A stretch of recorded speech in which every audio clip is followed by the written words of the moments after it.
Welcome to College SportsCast, the Big Blue HoopsCast, on a night where Kentucky closes out Duke in the Champions Classic.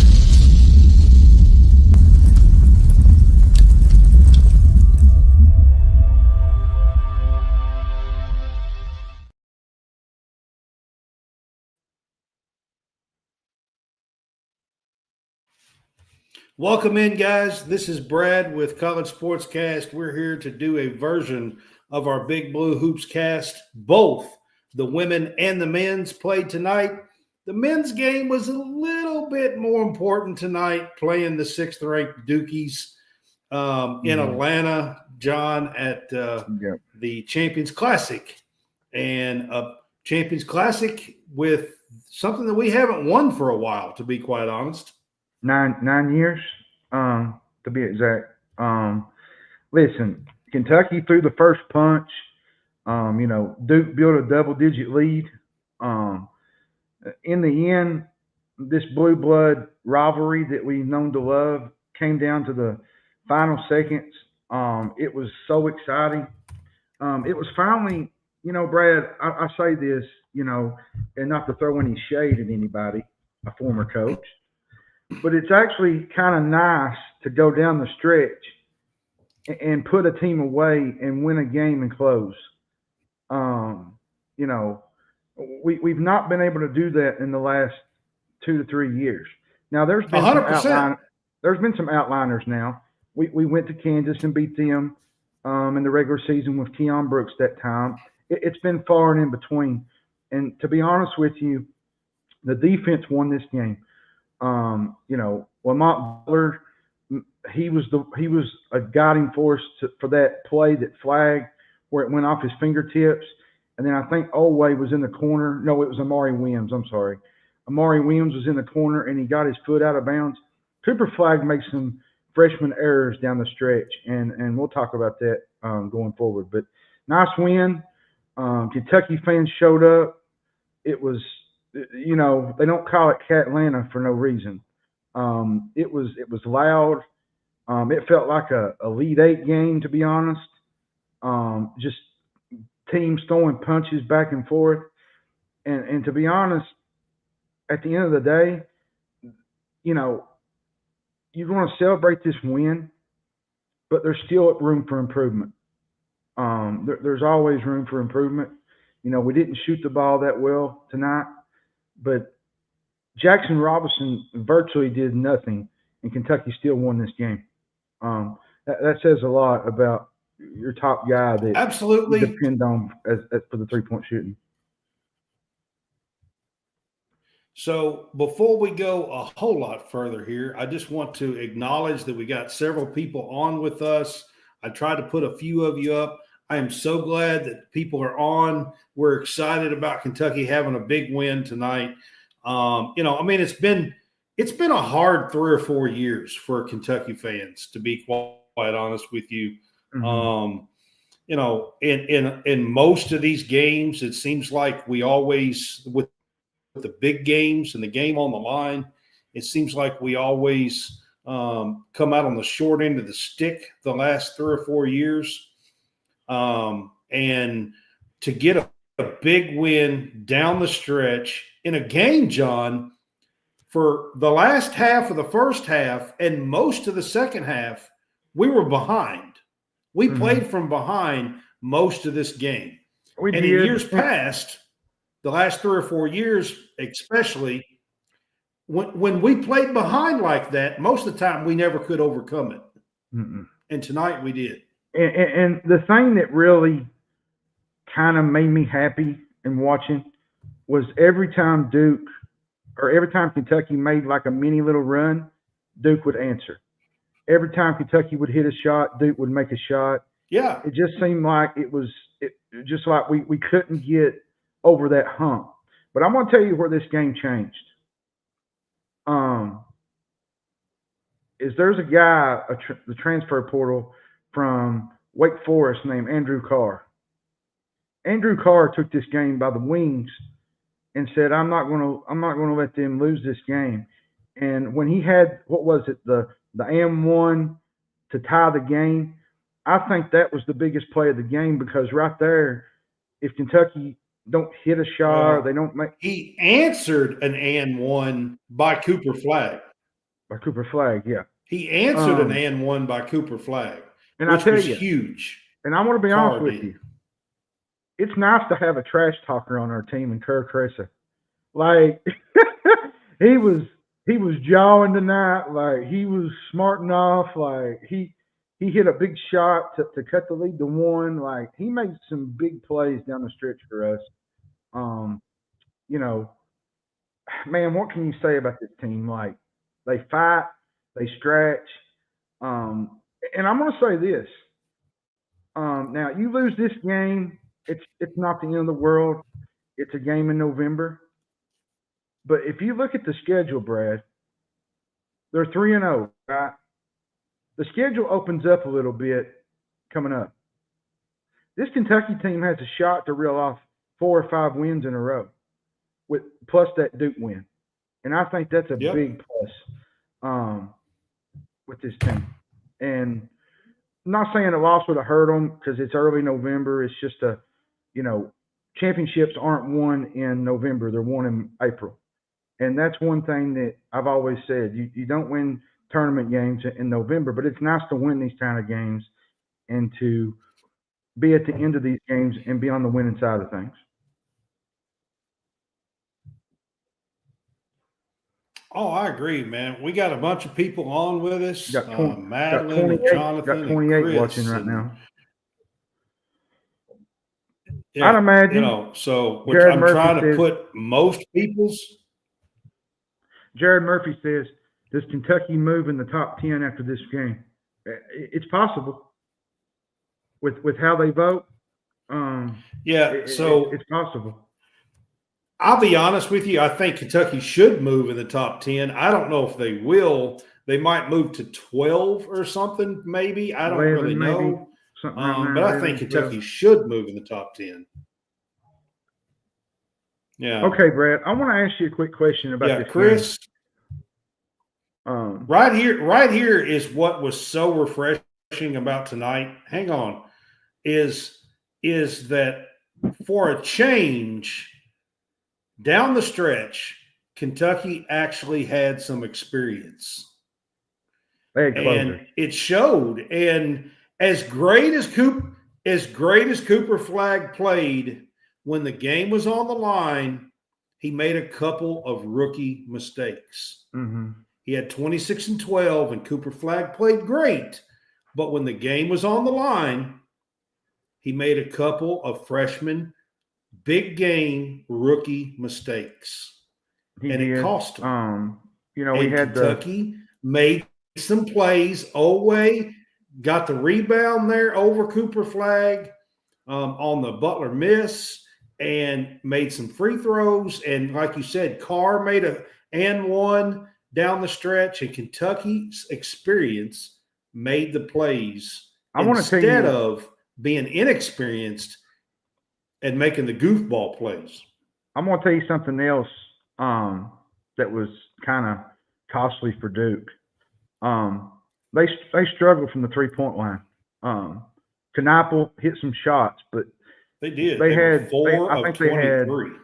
I think they had 2 chances, back-to-back chances to hit threes, and they missed 2, and that gave Kentucky a chance to stay in the game. Cooper Flag delivered. Flag handled, that kid's for real. And I want to say this: you talking about him delivering that and one he had with about 2 minutes to go, right before Carr's, was a grown man move from a 17-year-old. You know who he reminds me of? Grown man. You know who he reminds me of a little bit? A taller Keith Van Horn that played for Utah. The way he moves, the way he kind of glides. I mean, that's a decent comparison. I mean, and Keith Van Horn was really good in college. He was. Now, pros, he wasn't the greatest, but he was good. I mean, he was on some decent teams.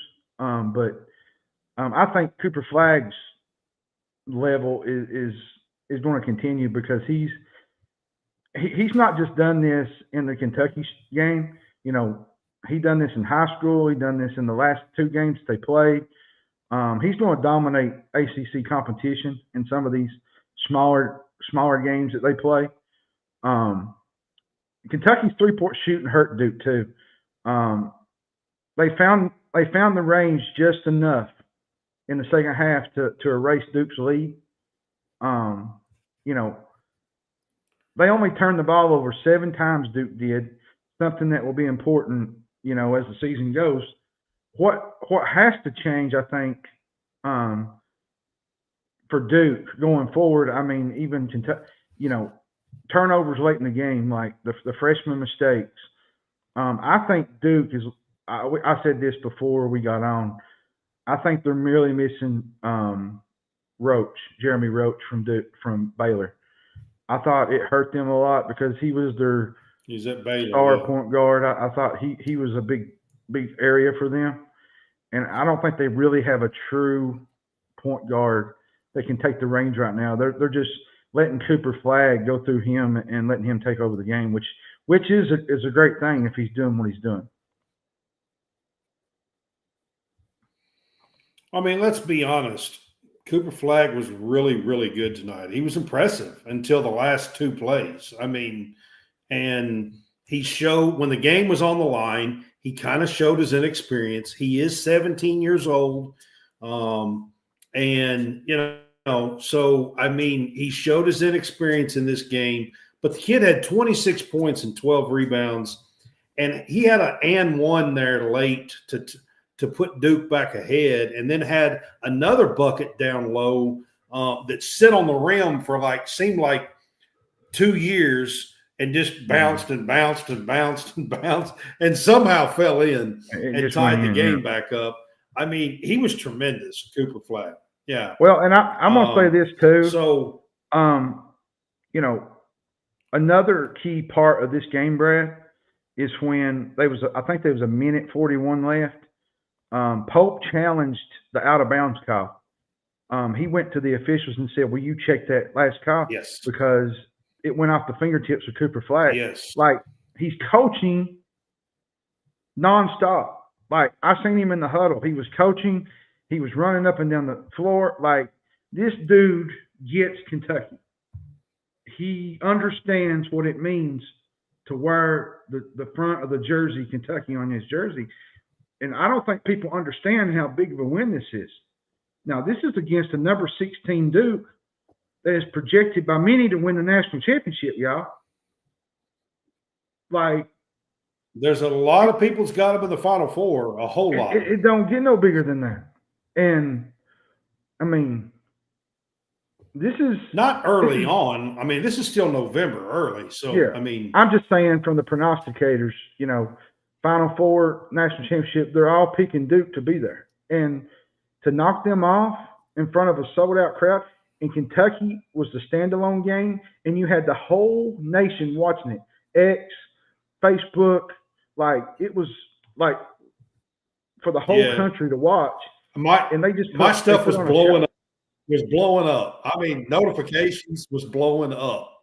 I don't know if y'all's was, but mine was. Chris Vaughn just says, absolutely blowing up.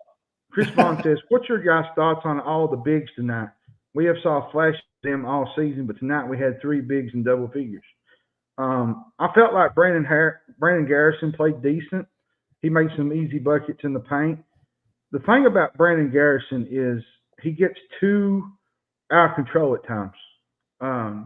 He tries to do too much, and I think with time that will get better. Pope will work with him with that.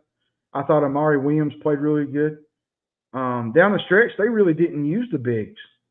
They used Andrew Carr, Kobe Brea, Lamont Butler, Tiga Owe, and Carr's a big, but yeah, Carr's a big. So I mean that still counts for a big. But so we only had 3 guys in double figures tonight. That was it.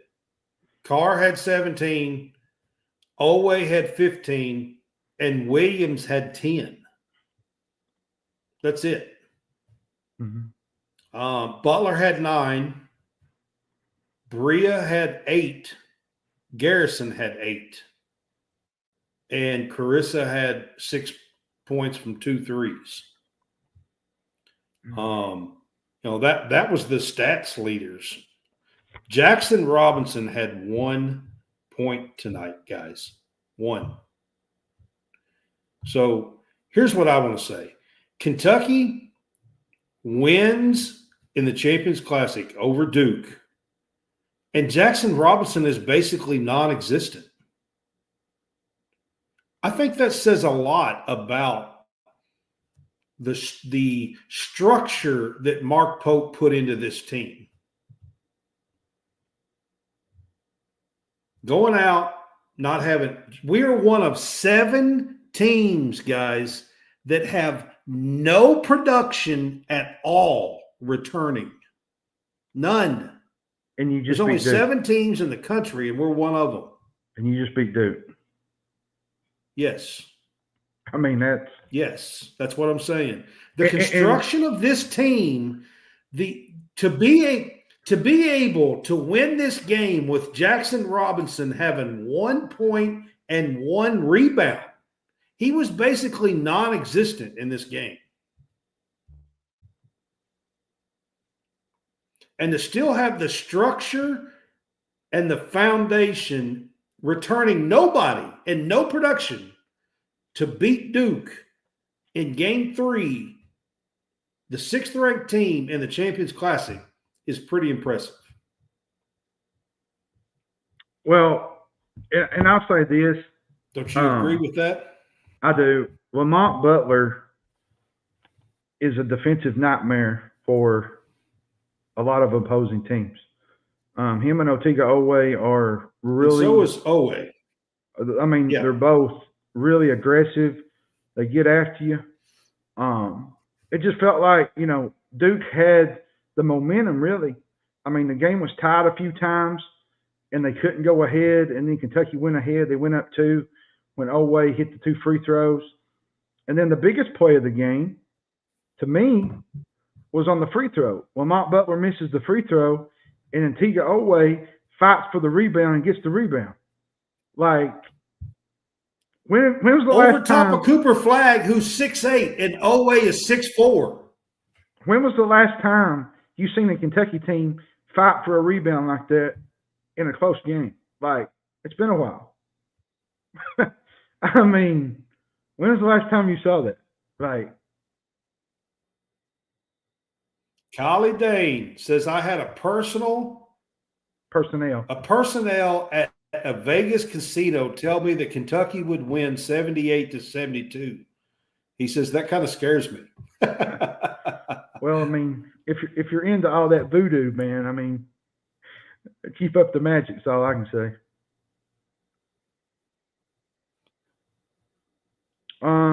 Yeah, John, you brought up that replay. That replay was huge. It was. For him to challenge and tell them to go to the monitor, that replay was huge. You got a 2-point game there. If Duke goes out and hits a 3, they're ahead.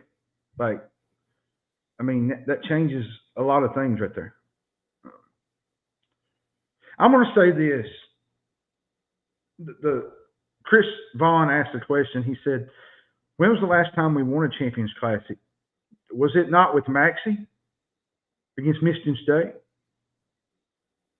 Yeah, we're. Let me tell you, I don't know exactly what year it was, but we are 1-6 in the last 7 Champions Classics before tonight.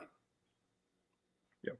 We were 1-6 in the last 7 before tonight. Mm-hmm. It was either 19 or 17, would be my guess. I think it was 19. That's a guess, but I know for sure that our record was 1-6 in the last 7. That was our record.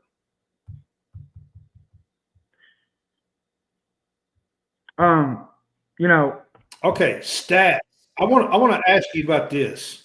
Duke scored 46 points in the first half. They only had 26 points in the second half, guys. They Halftime shot adjustments. less than 30%. Halftime adjustments. Yep. They shot less than 30% in the second half. They were 10 of 34 from the field in the second half and 1 of 11 from the three-point line in the second half. Kentucky, there was a spot there where Duke had like 11, 10. I think no, it wasn't more than that. It was about 9. And even when Duke was up 9, it just felt like Kentucky was going to get back in the game because they was forcing them to shoot hard twos, hard threes. I don't think it ever got double figures. They got it to 9 a couple of times. They did. And then Kentucky kind of amped up the defense. They put the D on them. The last 2 minutes was closer mentality. Like, they didn't let Duke breathe on the defensive end. Like, they was up in their face. Duke was throwing up. They was throwing up shots that, Cooper Flagg had a hard time getting around Carr. Like, it was, the steal by Olway against Flagg. Like, they was up in his grip. Like, the last 2.5 minutes, the last 15 was good too. But those 2 minutes that they had there a minute, they ramped the D up like nonstop on Duke and forced him to make a lot of turnovers. They did. Talking about the D, Knippel had 12 points at halftime. He wound up with only 14, and he was 5 of 20 from the field in the game. He was 1 of 8 from three-point line. Now he played pretty good the first half. He hit some little runners, and he hit a 3 there at halftime, and he played 12. pretty good. Yeah, he played pretty good. I mean, this is the most excited I've been about Kentucky basketball in probably a long, long time. And I don't know where fans sit with this, but you just went into Atlanta, an arena. You had Big Blue Nation behind you.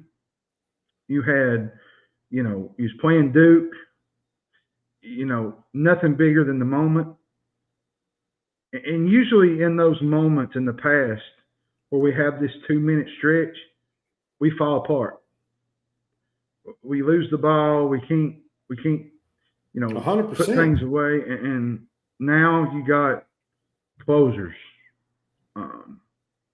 And how about this, guys? How about the home run pass on the out of bounds with 5 seconds to go to Butler? How about the balls? Let's just put it like it is. It takes to do that, to call that play. Because that was a design play out of bounds. But if that ball gets tipped and it gets the flag or somebody, there's an opportunity for them to score and win that game. Like, you're putting your hands in a situation that you don't really want to be in, but it worked.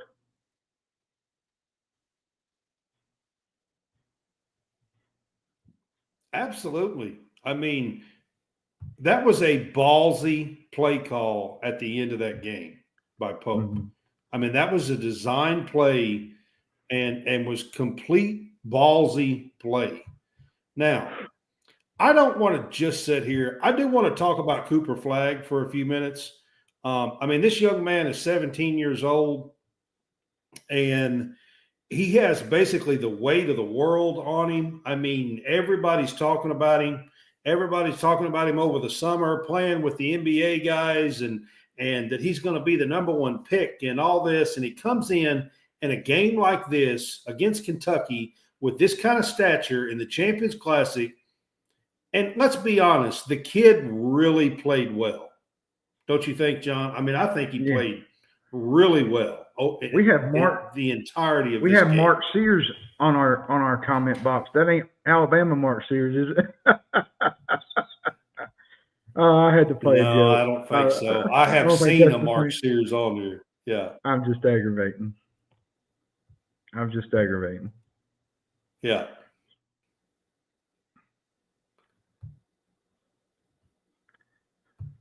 Not Harvey, he Yeah. said. So Chris says, yeah, he's a baller, no doubt. He reminds me of AD. Jared Murphy's talking about Flag. Flag's the real deal. You know what I like about And Cooper so is Flag? Knipple, I think is You the know way what he I like says it. about Cooper Flag? And I know people hate Duke, and I know people don't like What's Duke, that? but he's not a show off like most Duke players have been in the past. Like, he's not a smart mount. Like, he just plays ball. He didn't do that tonight. I don't think he did that I tonight mean, at he all. just plays Yeah. basketball. Like, Yeah. now Yeah, he we can didn't hate that. remind me of some of those. Yeah, I mean, There's a certain guy that I won't even speak his name, but I know who you talk. I know who you're addressing. I'm sure every Kentucky fan knows who I'm talking about. Yeah, I know who you're talking about. Trip USA, is that who you're talking about? Trip USA.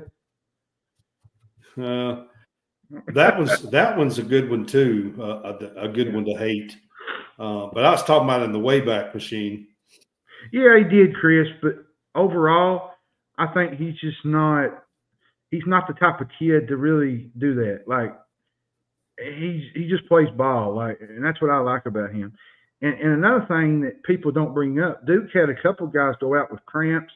Had one get hit in the shoulder. That hurt them as well because they had two guys go out. Mullock, he was cramping the entire second half. Yeah.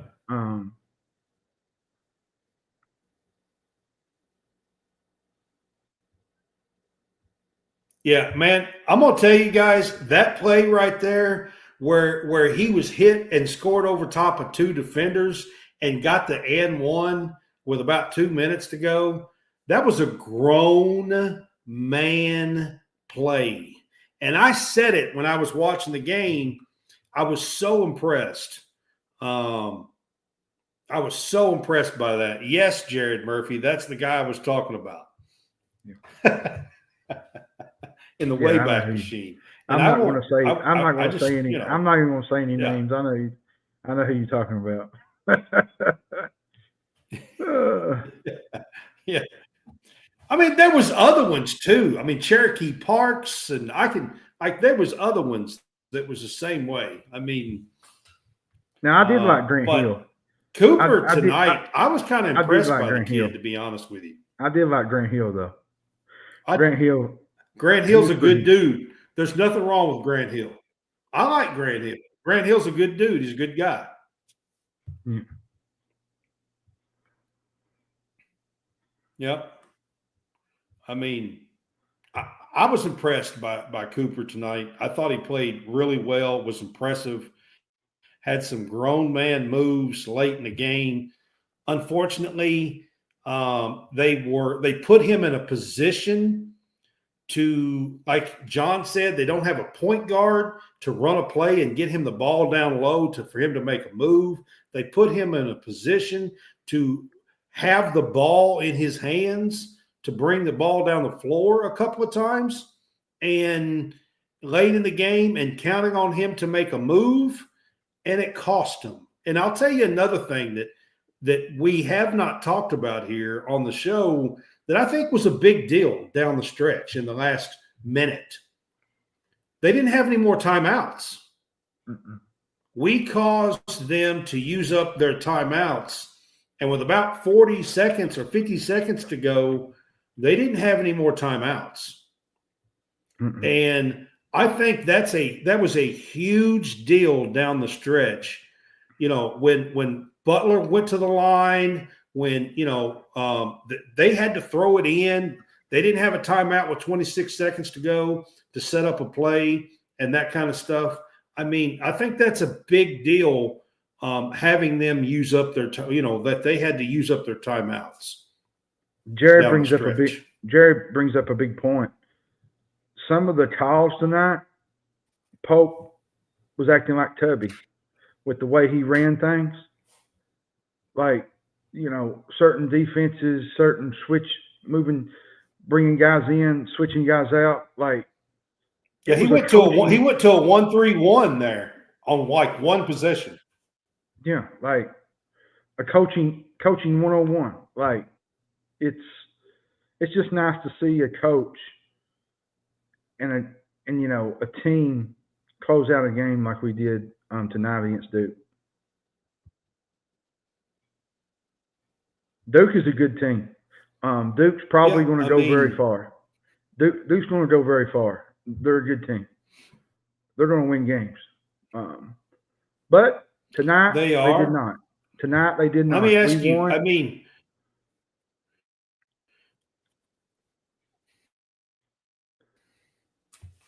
John, let me ask you this. After a win like this, I know that everybody's going to be talking about it on X and ESPN and everywhere else. Everybody's going to be talking about this win and Pope and Kentucky overcoming stuff and everything in this game.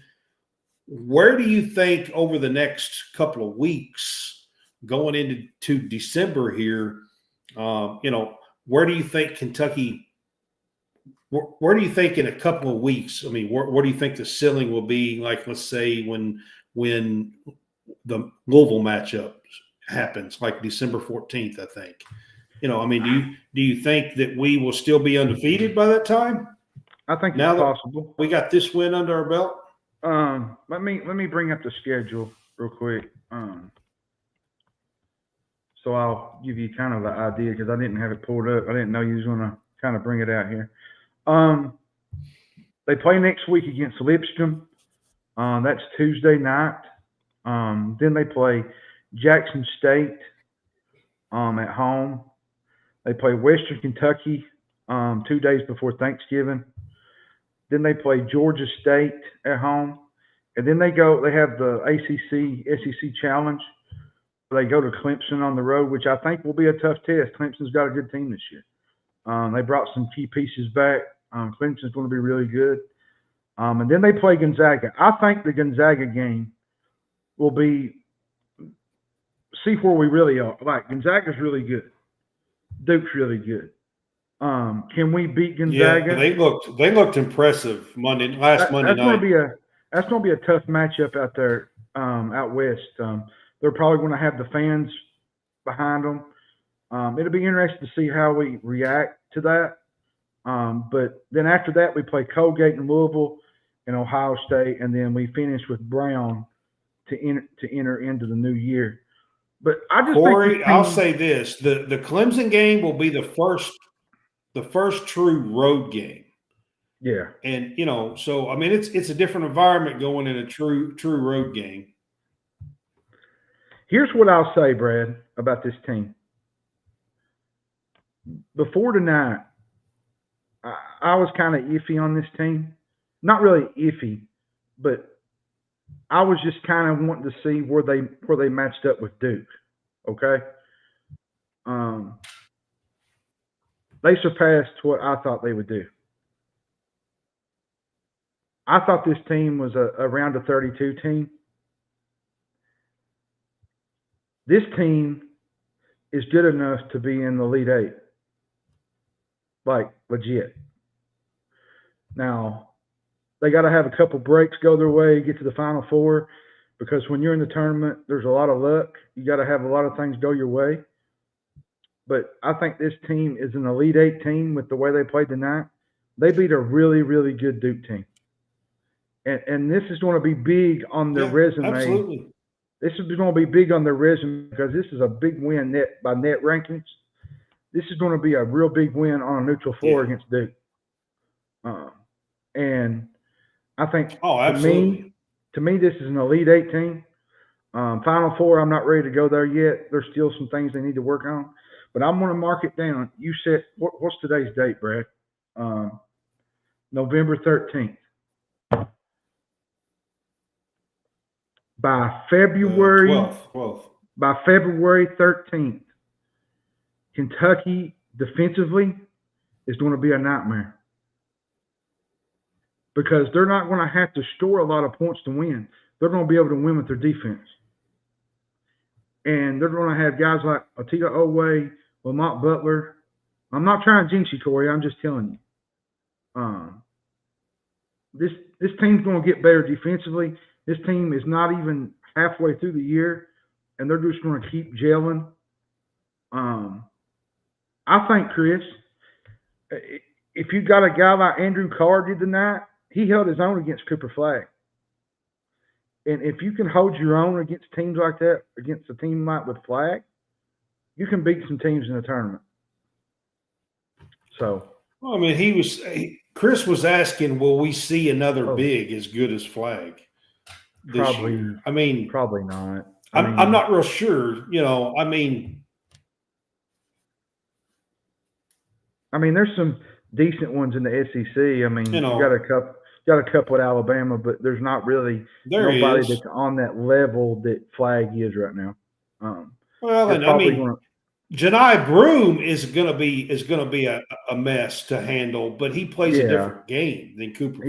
He plays a more outside inside type game. Like Flagg don't shoot a lot of threes. Now he hit one tonight, I think maybe two. But Janai Broom's going to be hard to handle.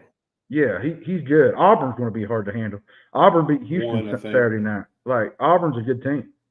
Auburn's going to be a problem in the SEC. So yeah, absolutely. What kind of makes me happy, Brad, is we didn't have the best shooting night, and we still beat Duke by 5 points. We didn't. Like I kind of want to give a shout out real quick. That my thing is this. Jackson Robinson was non-existent, and we still won. Kerr Krisa, he didn't have the greatest game, but the guy played his tail off every single minute he was in there. I thought he played some really solid minutes behind Butler. There's not going to be a lot of people give him a lot of credit because, Butler won down the stretch with his defense, but Kerr played a really, really good game tonight. He hit a big three to cut it to one. I thought he played outstanding the time that he was in there subbing in and out for Butler.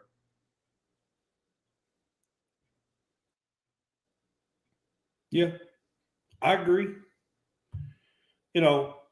So we've got a few games here. I think you can pretty much call them warm-up games here. Coming up, leading up to that Clemson game on the road. And then, like you said, John, I will agree. That Gonzaga game, I think it's before the Louisville game, is going to be that's going to be a tough one. The Gonzaga game. That's out in Seattle. That's going to be one of those where do we stand in terms of can we come back from the Duke game and replicate that against other top teams? And I think that's where we'll find out where we really are. I think, even early, because nobody's really going to be gelling much until February and March. Which, shoot, some of these warm-up games in the past, we had to fight tooth and nail, Brad.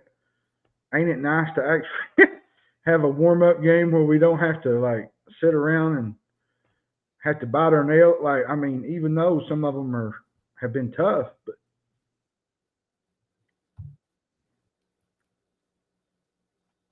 they were. Speaking of recruits at this game, I'm hearing that Caleb Wilson was at this game with his dad. Mm-hmm. He was in Atlanta. Pope is dope.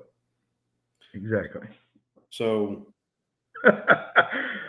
we got a name for Pope. We got a name. Yeah, what really made me happy big. though, Brad? You know what made me happy though, Brad? At the end of that game, he come over to his wife and his kids, and he hugged his wife and his kids, and he looked behind the crowd, and he pointed at the UK fans as he was going out the door. Like, he understands what's at stake. Yep. He understands the pressure. He understands what we need, and he gets it. He just gets it. And I've never seen, and people said, well, you've had wins this. You've had wins like this in the past. You've won games like this. No, this feels different. The energy, the level that we're playing at. Well, we have, but it's been a while. The last 4 or 5 years has not been like this. No, it has not. I agree with you. And Jared Murphy, you're exactly right. He won a championship here. He is one of us.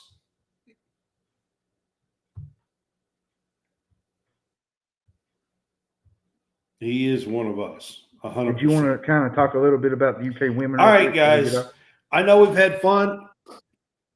Yep, I am. That's what I was fixing to do. So I know we had fun tonight, and we had a great win. But I am covering Kentucky women's basketball, and they had a game tonight before the Duke-Kentucky game.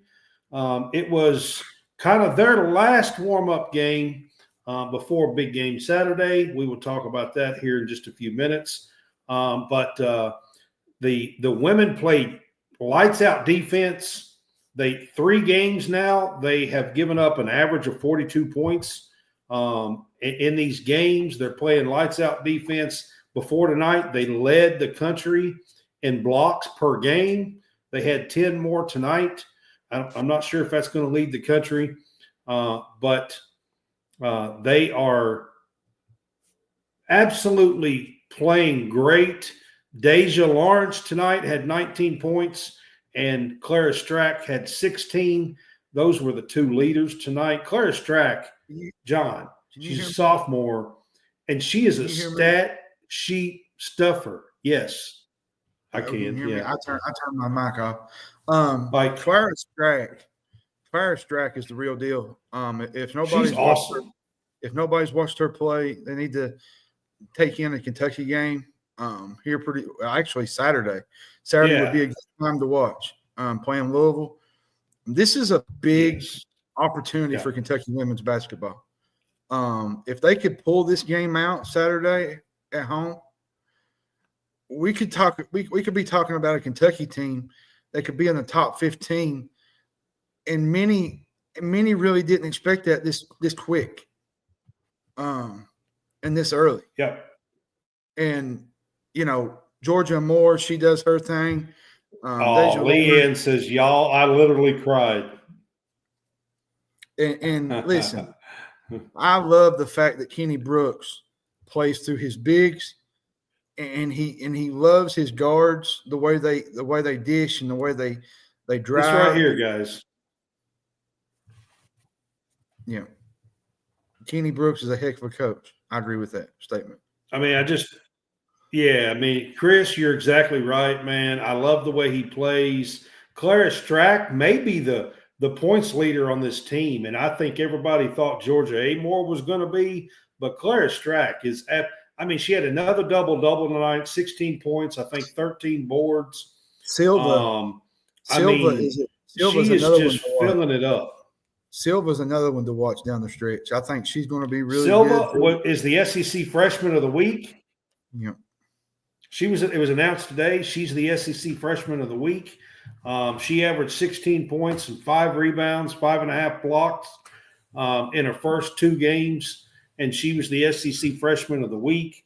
I'm telling you, it's pretty exciting. And, John, you're right. If Kentucky could get that upset on Saturday versus the Cardinals, then, they could likely be in the top 15 next week as well. Yeah, I mean, could you imagine a week? Could you imagine a week where the men and women are both in the top 15? I mean, would that ever be a first? Yeah.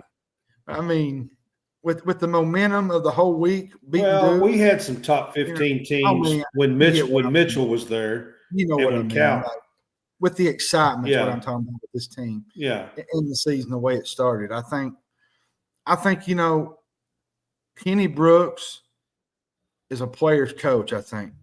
And he knows how to get most out of his players. Those girls love him. And he knows how to get them to play together. And Georgia Moore she's going to do her thing. But I don't think she's necessarily the type to really show out. I think she tries to get everybody else involved. And I think that's what makes her. She's a point guard. She tries to be a leader. Yeah. Yeah. She tries to get everybody else involved. And that's what I like about this team. She does. They're unselfish. They play Yeah. basketball. They play tonight. I felt like they played really good defense. Their defense was really good tonight. No, they played great. They played great defense. I think they're going to be right now. I think they're a top 10 defensive team in the country And right listen, now. Now I don't know this if is they'll do not that a- through the SEC. This is not But, a shabby I mean- team that they beat. Wofford's going to be they're going to be in the running for the SoCon. Like, this is not a team that they just went out there and took care of business. They're pretty good. I mean, the women's team's going to be right in the SoCon. Yeah, race. this Wofford team might win the SoCon conference this year. Yeah. I mean, and be in the tournament if they win the SoCon conference. So, but yeah, absolutely. This team has got some great pieces, some great players. I'm very excited. I am going to be there on Saturday, and I will go ahead and talk about it briefly here. Kentucky women on Saturday in historic Memorial Coliseum plays the Louisville Cardinals. Everybody knows that's one of the biggest rivalries we have. And Louisville on the women's side is really good. Jeff Waltz does a great job. They've been in the top 10, 15 every single year for years. And they're ranked 18th right now. Kentucky is 20th this week. It is a top 20 matchup. And it's the first time it's going to be in Memorial Coliseum in a while. They had played this game in Rupp a couple of times. It hasn't been in Memorial Coliseum for a while. And then, John, here's the deal. Louisville has beaten Kentucky 7 consecutive times on the women's side. yeah, So if they could get this win at home, it would be huge. It's time to change some things around here, if we're being honest. I like this Walls team, Tim Waltz. He's a really good coach. They got some really good players. I think Olivia Cochran is really good. Jeff Waltz. Olivia Cochran is really good. Harris is really good for them. Amara Perry is really good for them. They got some stars on this team, and Kentucky's going to have to play some really good basket. They're not going to. They can't come out and they can't go, 20-30% from the field. They're going to have to hit some shots to beat this Louisville team, because this Louisville team can score. And Tim Waltz, or I said it again. I don't know why I keep calling him Tim Waltz. I keep thinking of the vice president from Minnesota. Yes, I know who you're talking about. Yeah, I know. I don't know why I keep calling him that. It's Jeff. McKinley Randolph is really good. Yes. Oh my goodness. Hey, I get my name screwed up sometimes, man. Oh goodness. Oh me. No, but in all seriousness, this is a big game for the girls, for the women's team on Saturday coming up. Kentucky women moved to 3-0 tonight with a win over Wofford tonight. And, they get the 18th ranked Louisville Cardinals come to their house on Saturday. I think it's a 6:00 Eastern time tip, I believe. And this is going to be a big one. Now, I wish ESPN and SEC Network would show this game on the regular, but because it's a Saturday, they're showing football, of course. So I think this game is still on Plus, but this is a worthy. New Mexico State and Texas A&M. You got to be kidding. Yes. I mean, yes, that's who they're playing instead of this. Which, what are you doing? I honestly think that the Kentucky Louisville women's game would outdraw Texas A&M and New Mexico. I mean, come on. Yeah, I really do. And by the way, we're not talking about A&M playing LSU or Arkansas or Texas. I would say the same about Kentucky and Murray State if that was the case. I think that I think that basketball game's going to have more light line to it. Like, I mean, listen, the women's game has grown in popularity. They're outdrawing a lot of stuff nowadays.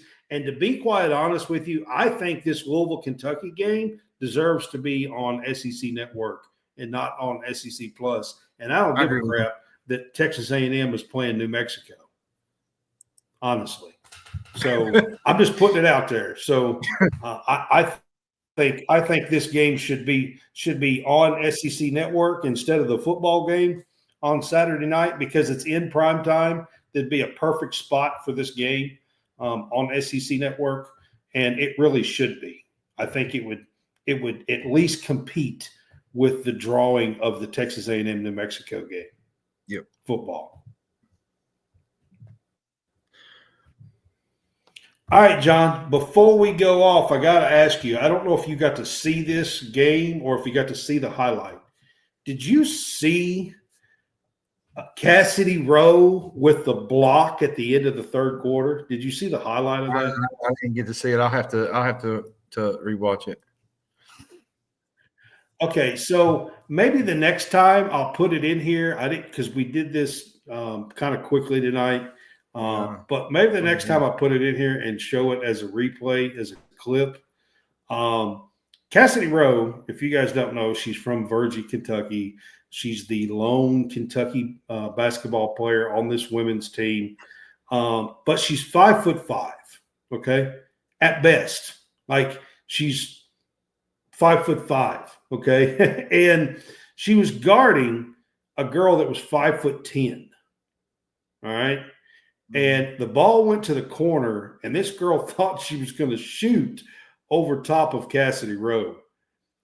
And I'm not kidding you, on the baseline, she swatted it into the stands like she was Mutombo.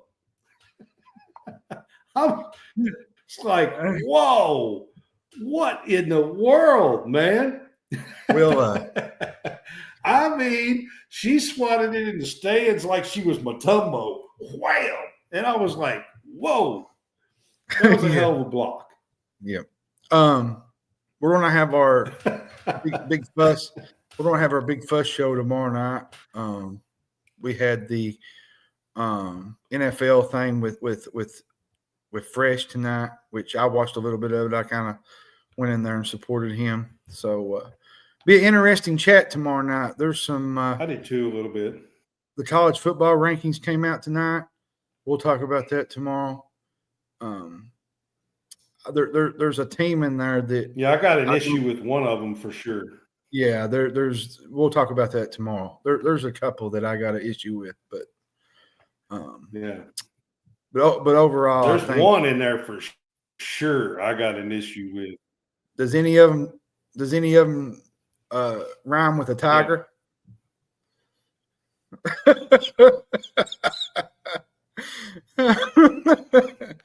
I'm just telling you. Rhyme with a tiger? Yeah, for sure we'll talk about it. Yeah. Great win tonight, but awesome win, man. Yeah. So yeah, absolutely.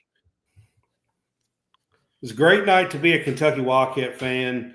I told down the stretch in this game, I was watching it with some family, and I told them down the stretch, there was like a minute to 2 minutes to go, and it was being tied, and they would go back ahead and then tie it again, and things like that.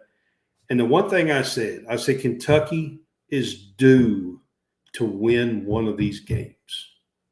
We're due. The fate, the gods, the basketball gods, whatever, they owe us, man. We have lost so many of those games down the stretch. Yeah. You know what I mean? Over the last 4 or 5 years. And it kind of felt so like many of them. And it kind of felt like when we was going down the stretch that Duke's going to get another play, Duke's going to get another shot. Like it just felt like it was against us or something. And then then you seen us the play with Lamont Butler, and then you had the Otiga-Owe rebound. It just felt like finally Kentucky finally figures a way to win a game when it actually matters down the stretch. And I think that bodes well. Like I even told you, I think it bodes well for tournament play. Tournament play, that's going to be a big factor, experience, in winning games down the stretch. And I think that's going to be a thing that Pope will continue. Then it's huge because nowadays everything's everything's set up to be focused on like the net and the net rankings and the quad 1 wins and the bad losses and the quad 4 losses and all that kind of stuff. All that comes into effect. And when you can get a win like that over Duke, I'm going to say this real quick. And we'll get off of here. Now you're going to have people expecting Kentucky to be good. You beat Duke, you need to be good. You can't go back to revert back to Kentucky. You know what I mean? But here's the deal. I think that's what Pope wants. I think that's what he's planned for. I think that ever since he took the job, he plans to be that good and have those expectations. I think he does. I think that's a great thing. Yeah. And I'm going to be honest with you. I think Kenny Brooks does too. I know I sat here a second ago and just said that Kentucky women have lost 7 in a row to Louisville. But guess what? There is one little caveat to that I did not mention. Brooks came from Virginia Tech. And over the last 3 games versus Louisville in the ACC, Kenny Brooks is 3-0 against Louisville. Yeah. Jared Murphy brought up a good point. We'll see. He said, "Did you all notice Pope's confidence when interviewed Shire? Let's play it on the court." He was just ready to rock and roll. Pope was. He did. Yeah. Yeah, absolutely. I loved it. Yeah. Yeah. 100%. I did for sure. I think we got 2 good coaches. Not just Pope. I think Brooks is a really good coach. I think we got 2 good coaches that are taking both of these programs in great directions. And then the last thing I'll mention is on the recruiting trail for the girls, there is a girl that is scheduled to commit tomorrow to have her announcement. Her name is Kaylin Carroll. She is a 6'2" guard.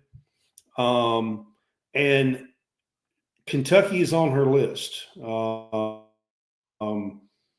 And I am hearing, I can't guarantee you this, but so she has a list of 6, but I'm hearing that South Carolina, North Carolina, and Kentucky are the leading 3. And then I'm also hearing that it's likely to come down to Kentucky and North Carolina. I don't know if this is true or not, but I have seen it on a couple of different things, and it would be nice if these wins on the court and the momentum that he is building would land a 5-star recruit tomorrow. I'm just saying, if it don't, they're going to be fine, but it would be good for the momentum. You want to know what really makes me happy tonight before we shut this down? Is all day and all yesterday, I heard from the little piggies that Kentucky was going to get smoked in Atlanta. Boy, oh boy. Yeah. Boy, oh boy. All I got to say.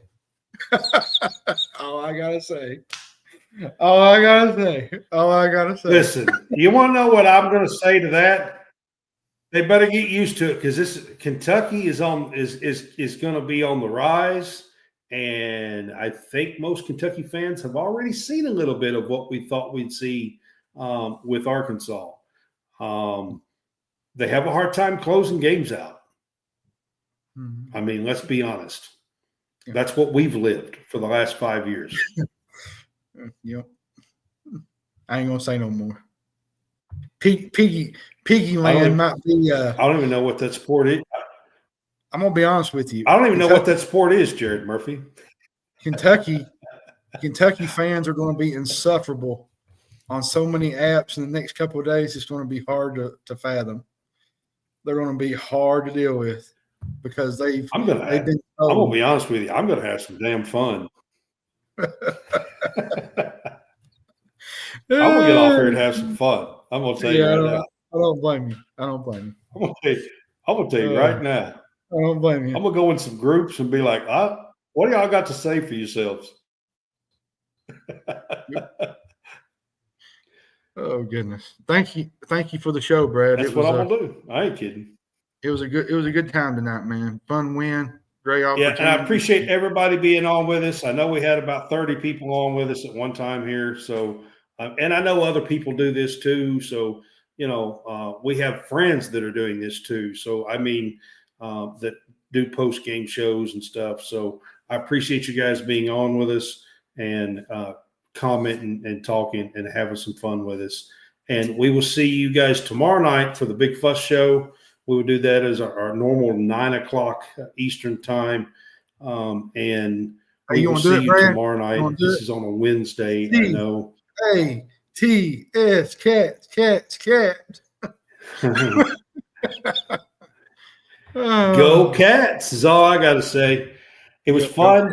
John, we will see you tomorrow night, and I hope everybody has a great night, and go Big Blue. Go Cats.